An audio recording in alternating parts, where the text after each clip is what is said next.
മുരളി കുന്നമ്പുറത്ത് ചാനലിലൊക്കെ വന്നിട്ട് വളരെ ഒരു മോട്ടിവേഷൻ ആളുകൾക്ക് കൊടുത്തിരുന്ന ഒരാളായിരുന്നു.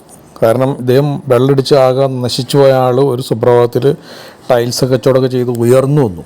അങ്ങനെ അദ്ദേഹം ആൾക്കാരോടൊക്കെ പറഞ്ഞു, ഇനി വെള്ളമടിക്കരുത്, ഞാനിങ്ങനെ വെള്ളമടിച്ച് നശിച്ച ആളാണ്, എന്നിട്ട് ഒരു സുപ്രഭാതത്തിൽ രക്ഷപ്പെട്ടു എന്ന് പറഞ്ഞൊരാൾ സോഷ്യൽ മീഡിയയുടെ മുന്നിൽ വന്ന് കരയുന്നു.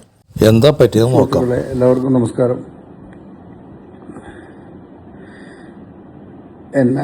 എല്ലാവർക്കും അറിയാമെന്ന് വിശ്വസിക്കുന്നു. വെള്ളം സിനിമ ഒരാൾ കണ്ടിട്ടുണ്ടാവും. അത് സിനിമയ്ക്ക് വേണ്ടി കാണിച്ചതാണ്.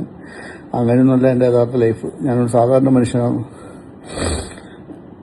ഇപ്പം ജീവിതം വഴിമുട്ടി നിൽക്കുന്ന ഒരു അവസ്ഥയിലാണ്. അതുകൊണ്ടാണ് ഞാൻ നിങ്ങൾക്ക് ഈ വീഡിയോ വരാൻ കാരണം.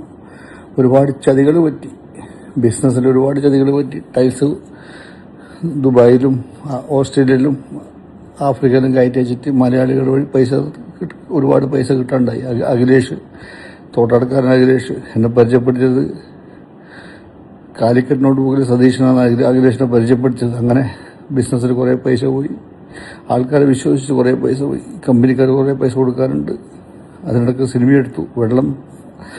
അത് പിന്നെ അവസാനം എൻ്റെ പ്രൊഡ്യൂസറായി പോയതാണ്. രണ്ടാമത് നദികളിൽ സുന്ദരി യമുന, ഉണ്ണി വെള്ളോറ, വിജേഷ് പാണത്തൂർ, ഈ രണ്ടാളും കള്ളം പറഞ്ഞിട്ട് എന്നിട്ട് നമ്മുടെ വന്നു. അസിസ്റ്റന്റ് ഡയറക്ടറാണ്, അതാണ് ഇതാണ്. നമ്മൾ അങ്ങനെ ആ സിനിമ എടുത്തു. അതിന് 2 കോടി നഷ്ടം വന്നു. പിന്നീടാണ് അറിയുന്നത് ഇവർക്ക് സിനിമയൊന്നും അറിയില്ല, ഇവർ ഒരു അസിസ്റ്റന്റ് ഡയറക്ടറായ ഒന്നും അല്ലായിരുന്നു എന്ന്. ഇതൊക്കെ നമ്മളോട് കട പറഞ്ഞിട്ടാണ് വന്നത്. പിന്നെ 3ാമത് സുമതി പടവ്. എല്ലാവരും വിചാരം പടം സിനിമ ഭയങ്കര വിജയമാണ്.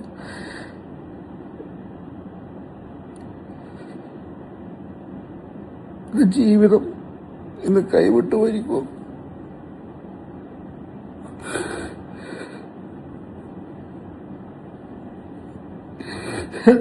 എന്റെ മക്കളെ കൂടെ ഉപ്പാനോട് ജീവിച്ചിട്ട് മതിയായിട്ട് കൊതി തന്നില്ല. പക്ഷെ എനിക്ക് ഈ സിനിമ കാരണം 7 കോടിയോട് നഷ്ടമാകും. എനിക്ക് പിടിച്ചു നിൽക്കാൻ പറ്റുന്നില്ല. ഒരുപാട് കടങ്ങൾ ഓൾറെഡി ഉണ്ട്, അതിന്റെ കൂടി ഇതും. അതുകൊണ്ട് ഞാൻ ഈ മുഖത്ത് ഞാൻ പോകുന്നു. എനിക്ക് ജീവിച്ചിട്ട് കൊതി തന്നില്ല. എന്റെ ഭാര്യന്റെ മക്കളെ കൂടെ എന്റെ കടക്കാരൻ ജീവിക്കാൻ സമ്മതിക്കുന്നില്ല. എല്ലാവരും കൂടി എന്നെ പറ്റുന്നില്ല. എന്റെ ഭാര്യന്റെ മക്കളെ കൂടെ ജീവിച്ചിട്ട് മതിയായിട്ട് എന്നെല്ലാരും ചതിച്ചു, എല്ലാരും പറ്റിച്ചു, എന്നെ ഇങ്ങനെയാക്കി. അഭിലാഷ് പിള്ള, വിഷ്ണു, അഭിലാഷ് പിള്ള എന്ന് പറഞ്ഞ അവരൊന്നും ഒരിക്കലും വിശ്വസിക്കരുത്. വിഷ്ണു അവര് ഡയറക്ഷനൊന്നും അറിയില്ല, അല്ല കള്ളന്മാരാണ്. എല്ലാരും ഇത് സത്യം അറിയണം. എന്നെ പറ്റിച്ചതാണ് വെള്ളം കൂടിയിട്ട്. എല്ലാരും കൂടി പറഞ്ഞ് പറ്റിച്ചു. എന്റെ നല്ലൊരു ജീവിതം കൊണ്ട് ഈ സിനിമക്കാരെ വിജേഷ് പാണത്തൂർ, ഉണ്ണി വെള്ളോറ, അഭിലാഷ് പിള്ള, വിഷ്ണു, ഇവരെല്ലാം കൂടി എന്റെ ജീവിതം കളഞ്ഞു. ദൈവം അവർക്ക് മാപ്പ് കൊടുക്കാൻ അവരിപ്പോ സുഖമായി ജീവിക്കുന്ന ഭാര്യയുടെ മക്കളെ കൂടി. ഞാനിന്ന് എനിക്ക് മരിക്കാൻ വേണ്ടിട്ട് ധൈര്യമില്ല. പക്ഷെ മരിച്ചേ പറ്റൂ. ദൈവം എല്ലാവർക്കും മാപ്പ്. ഞാൻ ഒരുപാട് ആൾ കുടി നിർത്തിയിട്ടുണ്ട്. അവരോടല്ലോ നിങ്ങളൊരിക്കലും കുടിക്കരുത്, എന്റെ അവസ്ഥ ഇങ്ങനെ ആയിപ്പോയി. മാപ്പ് സുഹൃത്തുക്കളെ, മാപ്പ്.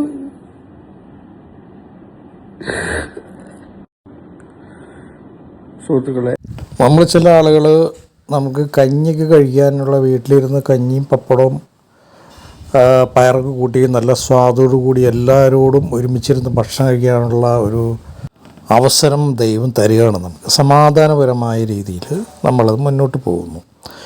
അങ്ങനെ അവിടെ ഒരു ഉയർച്ച ഉണ്ടാകുന്നു. അപ്പോൾ നമുക്ക് തോന്നാണ് ഇത് പോരാ, വലിയ ഭക്ഷണങ്ങൾ, വില കൂടിയ ഭക്ഷണങ്ങൾ കഴിക്കണമെന്നുള്ള ഒരു ഉന്മാദത്തോടു കൂടി വേറെ മേഖലകളിൽ, അറിയാൻ പാടില്ലാത്ത മേഖലകളിലേക്ക് ചെക്കേറും. അവിടെ ചെല്ലുമ്പോൾ പുതിയ ആളുകളാണ്. നമ്മുടെ കയ്യിൽ പൈസ ഉണ്ടെന്ന് പറയുമ്പോൾ അവർ നമ്മളെ പൊക്കി കൊണ്ടുപോയിട്ട് പിന്നെ അവരുടെ അണ്ടറിലാവും. അപ്പോൾ അണ്ടറിലാവുമ്പോൾ നമ്മളവർ പറയുന്നതനുസരിച്ച് പൈസ ഇറക്കി കൊടുക്കും. ലാസ്റ്റ് അത് വിജയിക്കാതെ വരുമ്പോൾ നമ്മൾ കടക്കാരനായി. അപ്പോൾ ഈ പൊക്കിക്കൊണ്ട ആൾക്കാരെ കാട് ഇട്ടുകൊണ്ട് പോകും, പിന്നെ ആരും ഉണ്ടാവില്ല. ഇതാണ് ഇവിടത്തേക്ക് ഒരവസ്ഥ. പ്രത്യേകിച്ച് ഏറ്റവും പ്രധാനമായിട്ട് നമ്മൾ അറിയേണ്ടത് സിനിമ ഫീൽഡ് അങ്ങനെയാണ്. ഇന്ന് നമ്മുടെ കയ്യിൽ വല്ലതും ഉണ്ടെങ്കിൽ നമ്മുടെ കൂടെ ആളുണ്ടാവും, അല്ലെങ്കിൽ നമ്മളെ തിരിഞ്ഞു നോക്കാൻ ഒരു മനുഷ്യൻ പോലും ഉണ്ടാവില്ല. അതാണ് പ്രത്യേകിച്ച് സിനിമ വേദി, സിനിമ വ്യവസായം അങ്ങനെയാണ്. അപ്പം അങ്ങനെയുള്ള സ്ഥലത്തേക്ക് ഇതുപോലുള്ള ഒരു മനുഷ്യൻ ഇറങ്ങിച്ചെന്ന് അവർ പറയുന്ന രീതിയിലുള്ള പൈസ ഇറക്കി കൊടുത്ത് ഇദ്ദേഹം ആ ആഡംബരത്തിൽ, സിനിമ എന്ന് പറഞ്ഞൊരു പ്രത്യേക ആഡംബരം അവസ്ഥയാണല്ലോ, ആ ആഡംബരാവസ്ഥയിലേക്ക് ഇറങ്ങി തിരിച്ചപ്പോൾ പറ്റിയ ഒരു പണിയാണ് ഇദ്ദേഹത്തിന് കിട്ടിയത്.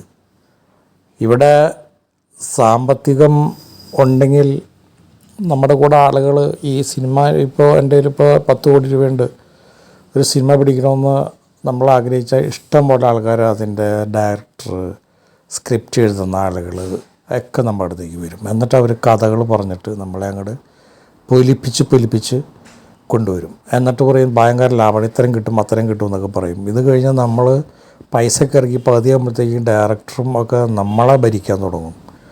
അങ്ങനെ അടുത്ത അവസ്ഥയിലേക്ക് വരും. പിന്നെ നമുക്കത് ഇട്ടുകൊണ്ട് പോകാൻ പറ്റില്ലല്ലോ. അപ്പോൾ ഇല്ലാത്തതൊക്കെ ഉണ്ടാക്കി കൊടുത്ത് അവർ പറയുന്ന രീതിയിൽ പൈസ ഇറക്കി കാശും പടം വിജയിച്ചില്ലെങ്കിൽ തകർന്നും പോവും. അപ്പോൾ വിജയിച്ചാൽ തന്നെ അതിൽ നിന്ന് പങ്കിട്ടെടുക്കാൻ വലിയ പാടാണ്. കൊത്തിപ്പറക്കി കൊണ്ടുപോകും.